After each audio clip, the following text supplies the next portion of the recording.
Welcome back to When Harry Met Board Games, where we feed our people with relatable content, and our victory condition is your satisfaction. I'm Harry, and today we have another playthrough and review. Today I'm going to be playing through and reviewing this game right here, Stellar Expedition. Jump into the unknown, assemble your crew, and explore the galaxy. Full disclaimer, this is a paid playthrough and review. Another disclaimer, this is a completely eco-friendly production where no plastic has been used, and all of the components used in this game are completely biodegradable. Now, Stellar Expedition here is a space adventure, space exploration themed game for 2 to 4 players, estimated game length of 90 to 120 minutes. And this is what the game looks like set up. And I have it set up here for the purposes of this video. We're playing or simulating a 2-player experience.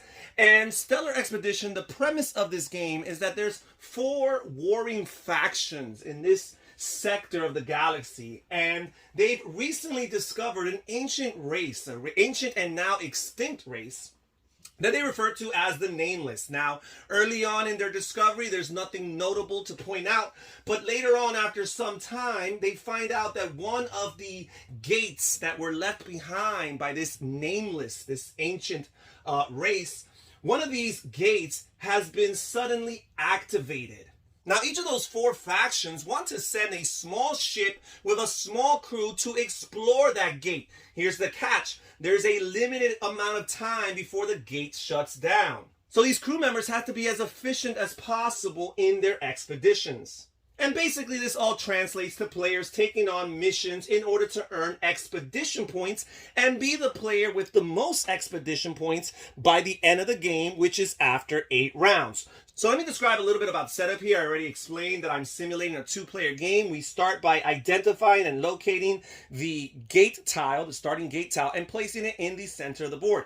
Each player is going to choose a player color corresponding with a particular race, and these are variable player powers. These are asymmetric races that have different advantages and benefits, and according to their benefits, players will choose the color that matches for them. They're going to grab all of the pieces that come in that color, these wooden cubes that represent your embassies that you're going to be constructing throughout the game. You're going to have 4 of these collection tokens. You're also going to have your ship, and your ship is represented by this large board right here. And each player is going to have a starting amount of resources. You have raw materials. Each player is going to start with 3 raw materials, 1 crystal, and 1 influence. As you can see, there are slots on your ship, 6 to be exact, that allows for possible upgrades. Throughout the course of the game, players are going to be purchasing upgrades that are going to give them additional benefits and powers going forward. You also see on the side of these of this board here, particular slots for you to place your different types of cards. Each player is also going to get the starting tile that matches their color, and they're going to place it next to the starting gate tile, and they're going to place their ship in their respective color on that starting planet tile. They're also going to grab the location card that corresponds with that location tile. And basically it has lots of the information that is on that tile. But there's additional information in particular for when you want to build multiple embassies. And I'll explain that more later on in the game. And you can place this here with all your embassy locations on the slot indicated on your board for that. Players are also going to grab their captain card for their particular faction, and they're going to grab their level 1 crew member. You do have level 2 and level 3 crew members. You do not start with them in your hand. You will have to upgrade and build more embassies in your starting location in order to eventually add these level 2 and level 3 crew members to your hand. Players are also going to begin with 1 mission from each of the 3 particular mission decks. And we have 3 mission decks, and basically they correspond with different levels of difficulty. We have the bronze deck, which are the easiest type of missions, the easiest to complete. However, they also give you the fewest amount of points. Then you have your silver and your gold. Again, they increase in difficulty and in complexity, but they also increase in the reward and the expedition points that they will earn you. As I mentioned earlier, there are upgrades for players to purchase. We will shuffle the upgrade deck of cards, and we will reveal 6 upgrades that are always available for purchase. Whenever a player purchases an upgrade card and takes it from the market, that is immediately replaced. Therefore, there's always 6 visible upgrade cards at a time. We also shuffle the damage decks. There's possibilities for your ship to take damage, and we will draw those cards. We have a bunch of other decks, some that stay face up. You have location decks, so that as players discover locations and build their embassies on said locations, they will look for that corresponding card and place it next to their board on the slot indicating their embassy locations. We also have some crew member cards. Again, as we explore and establish different embassies across the galaxy, we are going to have additional crew members available for recruiting, and we have that stack there face up. Again, players will look through it as they see fit whenever they need to draft or recruit the corresponding crew members. Finally, we have an encounter deck here, which we will shuffle. Not only are players engaging in long-term missions, but you will have spontaneous short-term encounters that you will deal with as well. We have the remainder of the location tiles, which will be shuffled and placed face down. And then we have the round track here. Again, there will be 8 rounds, and then it's a hard stop and end of the game. And finally, we have our sensor dice, which we'll be rolling every round in order to gain particular benefits. Players are going to randomly decide who will be the starting player, and they will give them the starting player token. For the purposes of this video, the player here on the left will be the starting player.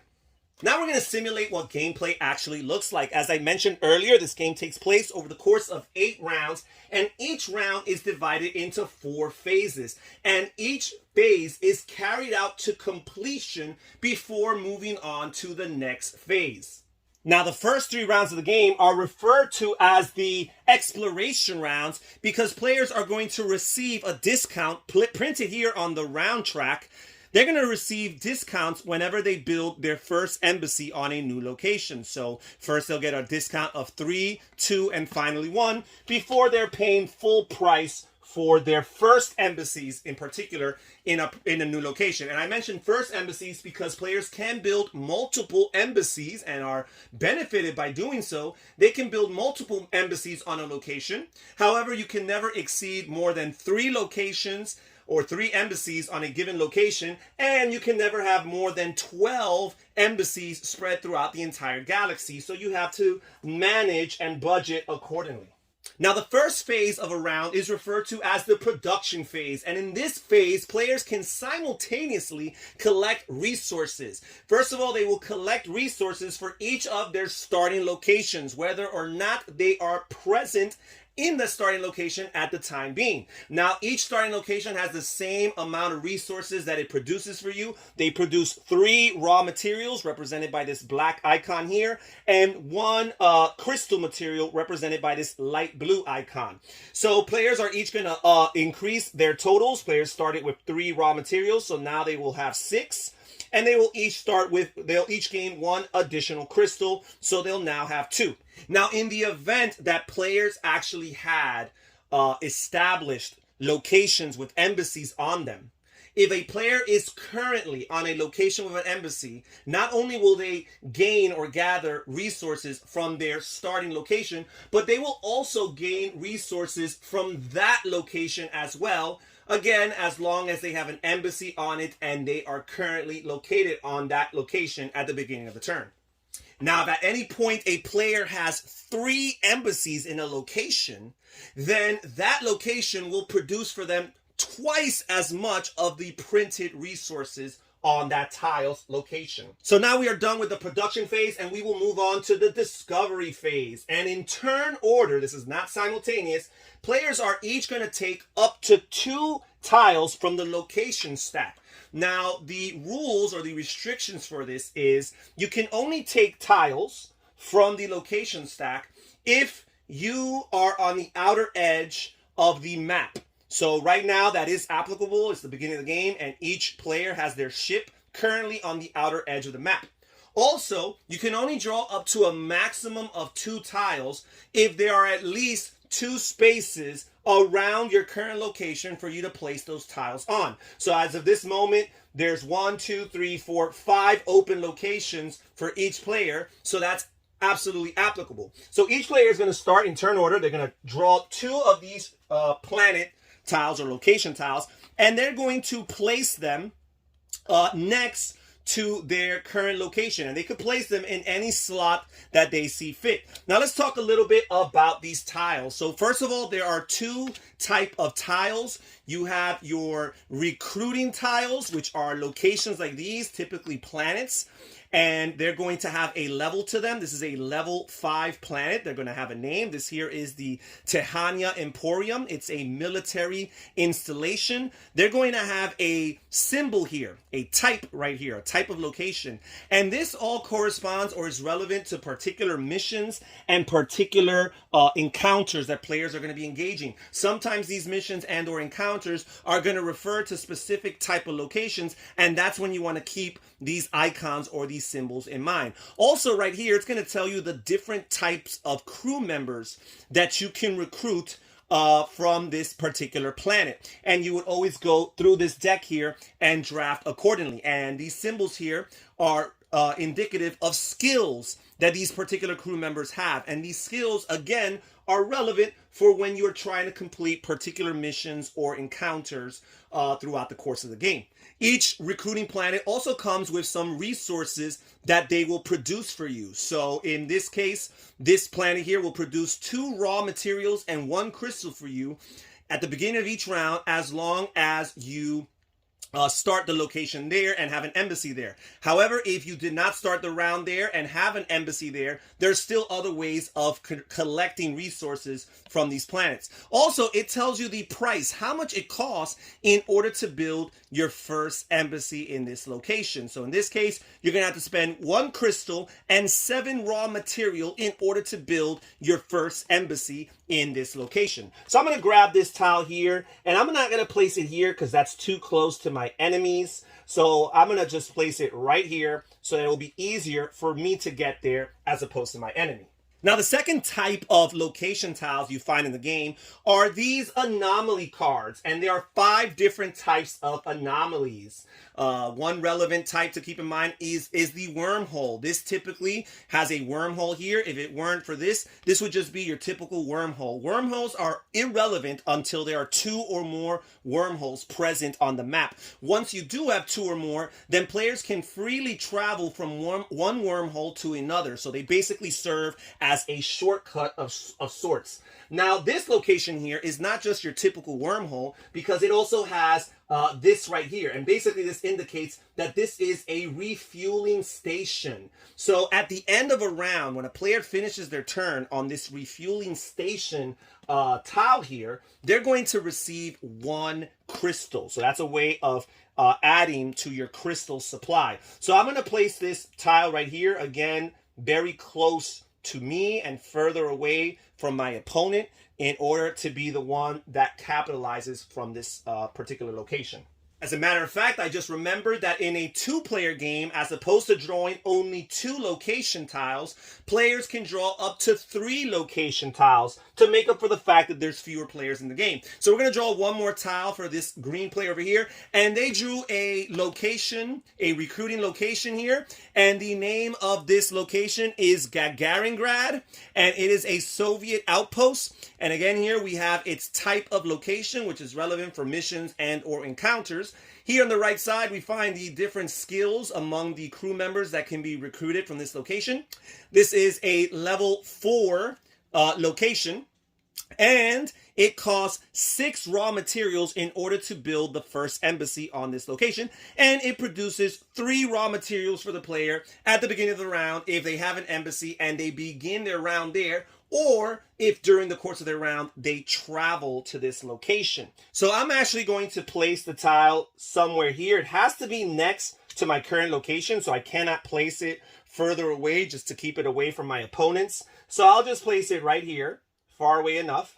And now the green player is done with their discovery phase. Now we'll move on to the yellow player over here. And now the yellow player is going to draw 3 tiles, and they're going to place them in a location surrounding their starting location. And we have this planet here called Tavis, and it's a Children of the Void. First of all, it tells you the type of planet this is for the purposes of missions and encounters. It tells you the different skills among the crew members that can be recruited from here. This is a level 6 planet. So basically the levels on these locations indicate how costly their embassies will be to build. And in this case, to build the first embassy, you're going to have to pay 2 crystals, which are hard to come by, and 8 raw materials. Also, this planet here, this location, produces 3 raw materials and 1 crystal if a player has an embassy on it, and that's their current location at the beginning of the round. And again, there are other ways of collecting from a location that you're not currently on, as long as you have an embassy there, and I'll explain more about that later on. So this player has to place this adjacent or next to one of the spaces or slots around their current location. Now, what else do we have here? We have another recruiting location. We have the Bagar, a swamp moon. Again, the type of planet, the skills for the crew members that can be recruited from here. Here we have a 2. This here is a level 2, and it costs 4 raw materials in order to build the first embassy, but because it's so cheap and such a low level, it only produces 1 resource for a player there. So we're going to place this right here. And finally, we have the 3rd tile that they must place down on this turn. And this right here is another anomaly card, another anomaly tile. And this here is the mining planetoid. And basically what this means is at the end of the round, each player who ends their turn, or a player that ends their turn on this location, is going to be able to produce or gain 1 additional raw material. So we're going to place this right here, adjacent to their starting location. And now each player is done with their discovery phase, and we will move on to the 3rd phase in a round, which is the sensor phase.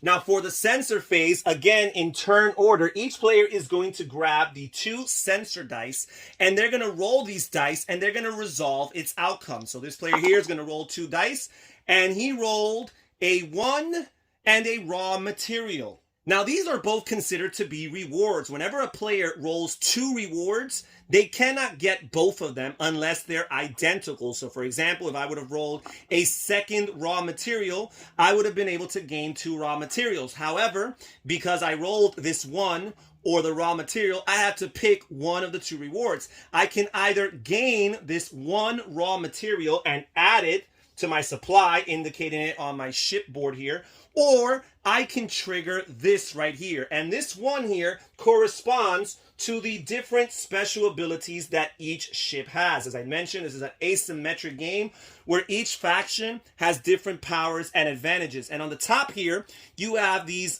numbers here, the 1 and the 2, and they correspond with these numbers here that we just rolled. And basically, the 1 action here is Terraform. It allows me to build an embassy for 2 less resources. Now, that's on top of whatever current discount I might have because of being in the earlier 3 rounds. So I can choose to do that.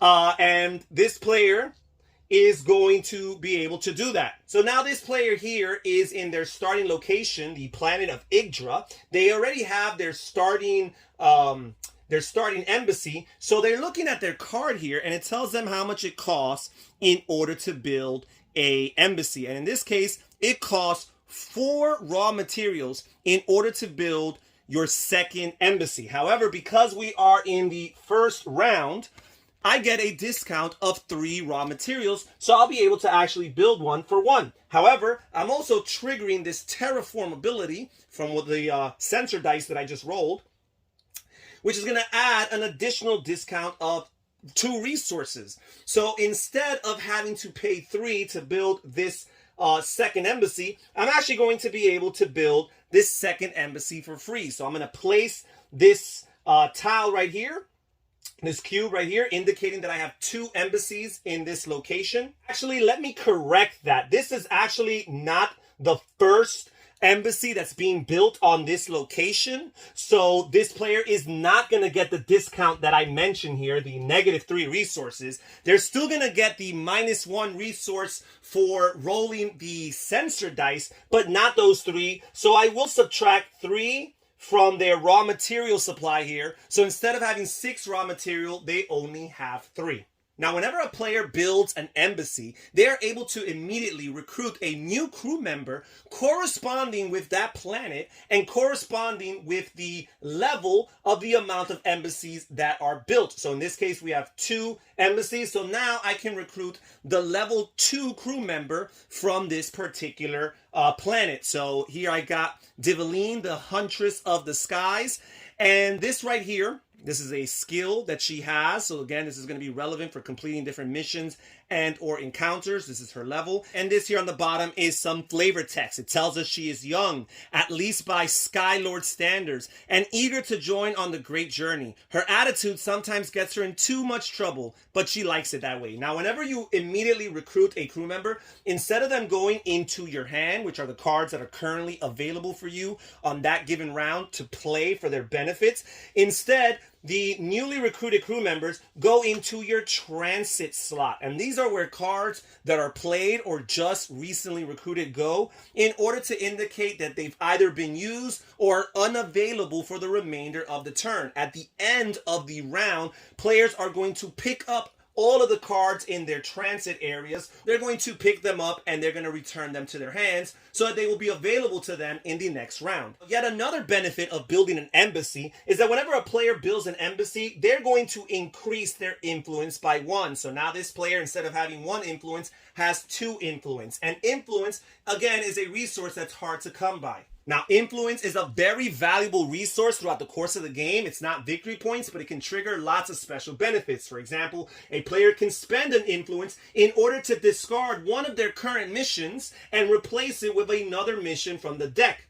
Players can also spend influence in order to place new locations, in order to re-roll their sensor dice, in order to exchange resources at a 2-per-1 rate. So again, influence is a very hot commodity in this game. So this player here is basically done with their sensor test. As you can see, a lot can be accomplished within this phase. And now the player here on the right, the yellow player, is going to roll the 2 sensor dice and see what they resolve.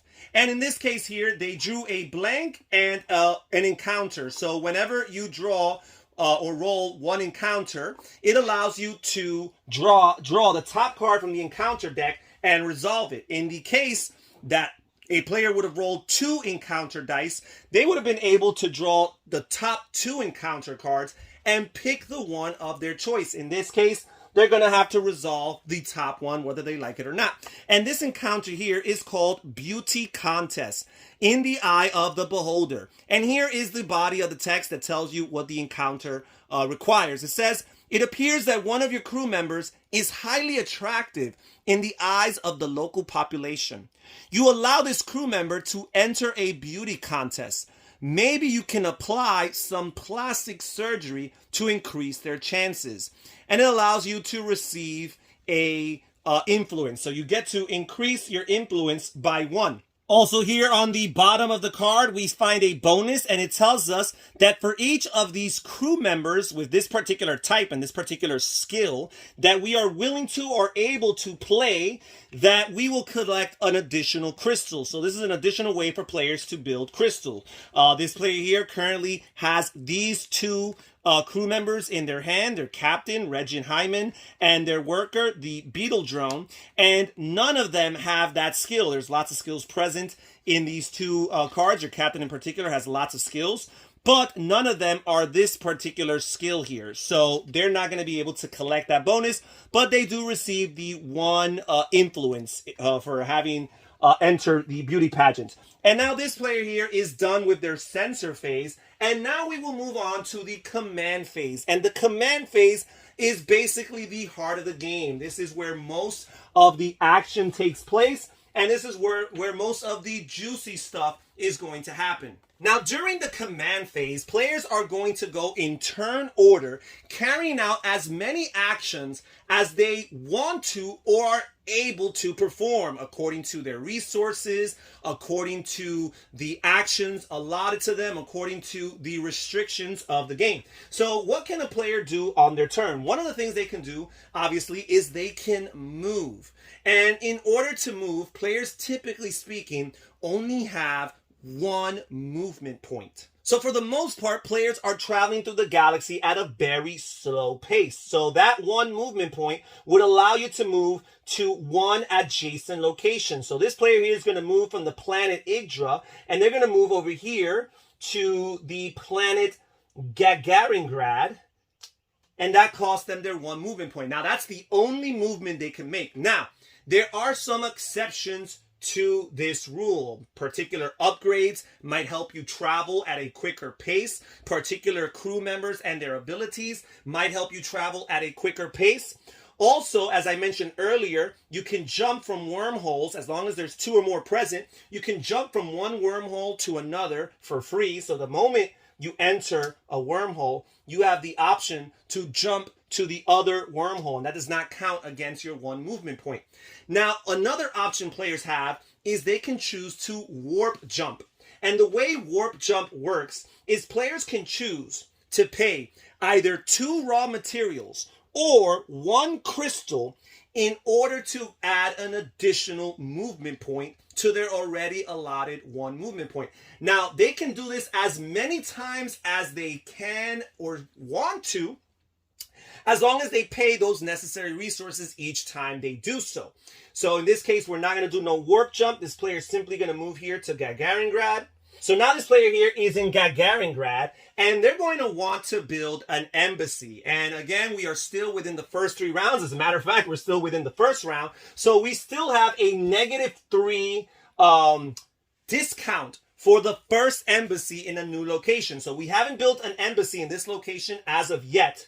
So we are going to be able to build a location here at a -3 cost. So here it tells us that the first embassy in this location is going to cost 6 raw materials. If we subtract 3, that leaves us with a grand total of 3 raw materials. And that's exactly how much this player still has in their supply. So they're going to spend all 3 of those raw material in order to build their first embassy in this location. Now that they have done so, the player here is going to immediately recruit a crew member corresponding with this planet and corresponding with the amount of embassies. So we're talking here a level 1 crew member. So we're going to search through the crew deck here until we find the corresponding planet. And it is red, so we're looking for red here. And here we got Gagaringrad, and we have 3 crew members here with different levels or different types of skills. However, we can only recruit the level 1 crew member because we only built 1 embassy there. So we're going to get here Yuri Titov. And again, he's level 1. These are the particular skills that he has. And again, these skills are relevant for the completion of different missions and or resolving encounters. Here's a little bit flavor text. He doesn't know if he can live up to his famous namesake. Even though he's afraid of heights, he was able to become a great pilot. A little sip of vodka before each flight helps a bit. And Yuri Titov here is a cosmonaut. Also, when you build an embassy in a location, you are able to increase your influence up by 1 yet again. So now let's see what else this player here can do with their cards here, their crew member cards. The crew member cards are very valuable because they grant them additional things that they can do on their turn for as long as they have them in their hand. And some crew members are very valuable because they have this purple rocket ship here. And this indicates that this crew member is eligible for solo mission. And your spaceship has a slot here on the right for your crew members who go on a solo mission. And basically, in order to activate a crew member's solo mission, you're going to have to pay 2 crystals first of all. Then you place them in the corresponding slot. And then you'll be able to trigger its ability here down below. Right below its flavor text here, it tells us that you can build 1 embassy for 2 less raw materials this round. So again, if you ever want to trigger this, all you have to do is pay 2 crystals, and then you'll get a discount for this current round on that purchase of an embassy. However, this is something very important to note about solo missions. As opposed to your regular played crew members that go to your transit slot, and are retrieved back to your hand at the end of the round. The crew members that go on a solo mission, they're placed on your solo mission slot, and they're not going to be retrieved for you on the end of the next round or the current round. They won't be available to you again until the end of the following round. So basically, they're going to be totally unavailable to you for an entire turn. So in theory, you can only play these solo missions so many times throughout the course of the game because you're going to have to wait another round just to get it back into your hand. So that's that. I do have 2 crystals, but getting a 2 raw material discount right now means nothing to me because I currently have 0 raw materials. Another thing I might want to look at right now during my turn is the different skills that my crew members have and see if they are relevant to any of my current missions. So let's look at some of these missions and get an idea as to how these missions work. Now, there are 3 types of missions as far as difficulty is concerned, but there's also 3 types of missions as far as the different challenges that are presented. First of all, we have skill missions, and basically, as the name indicates, these are missions that are accomplished by players playing a specific amount of skills corresponding with the skills printed on their crew member cards. The second type of missions you have are embassy missions, where players have to build embassies on specific types of locations. As I mentioned, each location, each recruiting location has an icon on the upper right-hand corner indicating what type of location it corresponds with. And finally, the third different type of mission players can draw or try to complete are location missions. And these are basically missions in which players have to visit particular types of locations. So this player here has 3 missions. We're going to start by reading the easier mission of the 3. We have the shipment of lava lamps. This is a cargo run. Even in this corner of the galaxy, there are many people who have poor taste. Who are you to them? It tells us that we need to travel to this type of location, and right now there are no locations on the map that match this, so we're gonna have to wait for future rounds and discovery in order to accomplish that. And basically this here will give us 1 expedition point. And this is the goal of the game, to be the player with the most expedition points. So again, these easier missions give you fewer amount of expedition points. Now this bottom part here tells us a bonus reward on top of the 1 expedition point that we will have towards our end game victory if we are willing and able to pay 2 or to play 2 crew members that are level 2 crew members. In other words, we take them from our hand and play them into the transit slot by the side of our shipboard here. If we're able to do this, the game will reward us with 1 additional crystal. So that's something to keep in mind. Now, the medium or intermediate mission here, referred to as Unmask Imposter, this is a robot mission. It tells us here, somebody is not who they appear to be. But who? The only thing you know so far is that there's at least 1 robotic imposter on your ship. Before you start to get paranoid and accuse everyone, you should do some investigation. So if you're able to play 2 robot cards from your crew, and it'll specify on your crew whether or not they are a robot card. It'll show this icon right here. If you're able to do so, and those 2 robot cards have a skill level, a combined skill level of 6 or more, then you're able to complete this mission and you will earn the 3 expedition points for the end of the game. Now, the bottom of the card gives us a bonus here, and it says that if we are able to travel to this type of location when we accomplish this mission, then we will also be rewarded with an upgrade. We'll get a free upgrade. That's what this icon here refers to. And we have, again, always 6 different upgrades to pick from. Now, does this player have enough robots to accomplish this? They only have 1 robot crew member, and he only has a skill level of 1. And again, to accomplish that mission, you're going to need a combined skill level of 6. Finally, the most difficult mission here is negotiate truce here. And this is a level 3 difficult, or I should say a complex mission here that can potentially get the player 6 expedition points at the end of the game. It says here, the ongoing Cold War on the planet has lasted for decades. A dispute over fishing rights and accusations of piracy from both sides has escalated the conflict. try and reason with them and get to the bottom of those piracy claims. So this is a diplomatic mission here. It tells us that we must travel to this type of location. And in order to complete this mission, we're going to have to play crew members from our hand with these particular amount of symbols. Their combined levels are going to have to be 11 in order to accomplish it. Also, a bonus reward, if we're able to, on top of this, pay 3 more crew members with these icons on them, we'll be rewarded with 1 additional influence. So there's pretty much nothing else this player can do as far as completing their missions. So they're going to be done with their turn. Now we're going to proceed to the player here on the right and see what they want to do on their turn.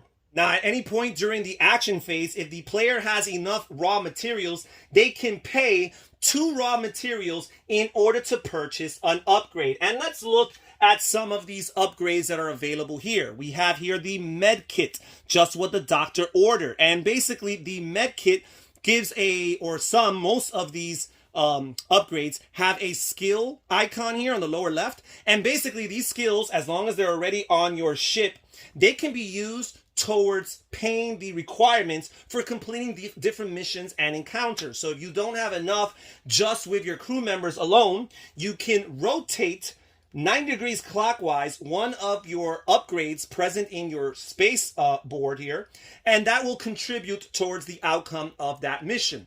Now, each upgrade has a special ability here on the bottom that a player can activate by discarding. Now, players are able to activate them even on the command phase of another player. So, for example, this medkit, you can discard this upgrade to prevent an injury or move one of your crew members from sickbay to hand, because there are possibilities, certain outcomes that lead to your crew members going to sick bay, and therefore they will not be available for you during that round. So this allows you to retrieve one of your crew members from sick bay and put it back in your hand. So that's interesting. As you see here on the spaceport, there are 6 upgrade slots. Players can never have more than 6 upgrade slots at a time. If you ever try to purchase a 7th upgrade, you will be forced to discard one of the other upgrades. Now, when players gain upgrades, they're placing them in order from top to bottom, right to left, to fill all of these slots. And that's very important in particular for when ships accrue damage. Now, whenever a player purchases a upgrade here, they're going to pay 2 of their resources. They're simply going to purchase this VR teaching helmet. It gives them this particular skill icon to contribute towards missions, and it gives them this special ability. They can discard this card to redo their sensor phase. So that's very helpful if you do not like what happened during your sensor phase. So they're going to grab this and they're going to place this here on the first slot. After they purchase that, they will immediately replace the open slot here with a new upgrade. That way there are always 6 visible and available upgrades at any given time. Now, earlier I mentioned that some of your crew members can suffer injury and go to sick bay. Well, your ship itself can sustain damage. And whenever you sustain damage, you're going to randomly draw one of the cards from this damage deck here, and you're going to resolve it here. It says engine failure, dead in the water. Your ship cannot move, and you can still use teleport and solo abilities. So there is that. You can still do that. Now, whenever you get a damage, you place it again in the top priority as far as your slots. If there's already an upgrade present there, you basically cover it, and it's not available to you until you repair it. Also, the negative consequence of that damage tile is always available to you until you repair it. Now, at the bottom of any given damage card, you'll see its repair cost. In this case, it costs 3 raw materials in order to repair this and remove it from your ship, therefore making your upgrades once again available. So this new card here was replaced. We have this multi-tool belt, and it has this particular skill icon, which will be very useful to this player for this particular mission, in which they need to travel to this type of location, which is right adjacent to them. However, they're going to have to play cards that have these types of skills, or this amount of skills, and this combined skill level. So they're going to need 3 of these symbols combined, 2 of these symbols combined, and a total of 11 level among all the crew members that they play in order to fulfill this particular mission. So having as many of these symbols as possible will be very helpful. So they will purchase that for an additional 2 raw materials, bringing them down to 4. Again, we immediately replace this slot right here. And now this player here, they're going to move 1 space over here to the Tavis planet over here. And again, you have 1 free movement point every round. If you wanted to use additional, you could always pay either 2 raw materials or 1 crystal in order to do a warp jump and purchase yourself an additional movement. That's not going to happen here. Now this player here is going to build a embassy, because you got to capitalize on the first 3 rounds, because the game is rewarding you, incentivizing you to build early, because it gives you these discounts. So for 3 fewer raw materials, I would be able to build a embassy here. I also need 2 additional crystal, which I do have the 2 crystal. Here's the thing: 8 raw materials minus my discount of 3 is still 5, and I do not have 5 raw materials, so I will not be able to build an embassy on this current turn.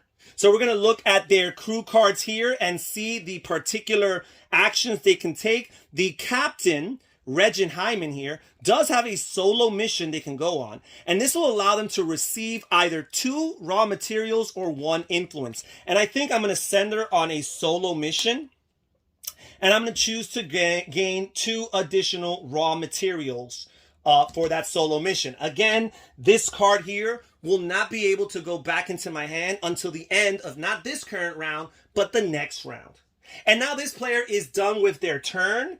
We are done with the 4th and final phase of the round. Each player is going to retrieve any cards that are in their transit slot and put them back into their hand. If they had any cards in sickbay, they would go back to transit and ultimately into their hands. Solo mission cards are going to stay there until the next round. We can slide these up to transit just as a reminder that they will be available and retrievable by the end of the next round.